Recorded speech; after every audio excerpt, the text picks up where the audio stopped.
In today's video, I'm going to teach you how to add goals to OBS Studio using Stream Elements. First, start by logging into your Stream Elements account. We'll be working inside the overlay editor, which is where all your on-screen widgets live.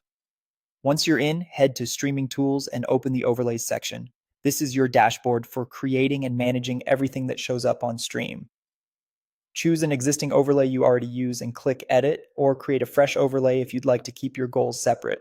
Either option works. The key is that you're adding the goal widget to an overlay you plan to load in OBS. Inside the editor, click the plus button to add a new widget. From the list, go to Labels, then Goals, and choose the type of goal you want to display. You'll see options like follower, subscriber, tips, or bits, cheers, depending on your platform setup. Pick the one that matches what you want to track on stream. With the goal added, open its settings. Give your goal a clear title your viewers will recognize, like sub-goal or new mic fund. Set your target amount, choose a starting amount if you're carrying over previous progress, and add an end date if you want to count down to a specific day. This helps create urgency and clarity for your audience.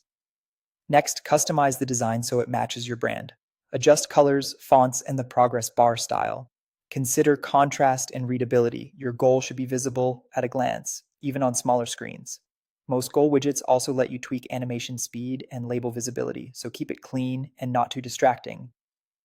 When you're happy, click Save and give the overlay a descriptive name so you can find it later. Then click the Copy Overlay URL button at the top right of the editor.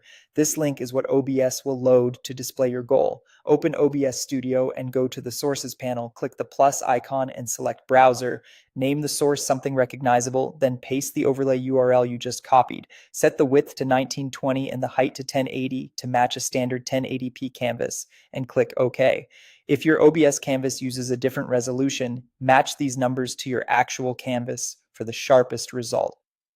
Finally, back in the OBS preview, resize and move the goal widget to your preferred location. Keep it clear of important gameplay or camera areas, and lock the source once it's placed so it doesn't shift midstream. That's it, your live goal is ready to go in OBS using Stream Elements.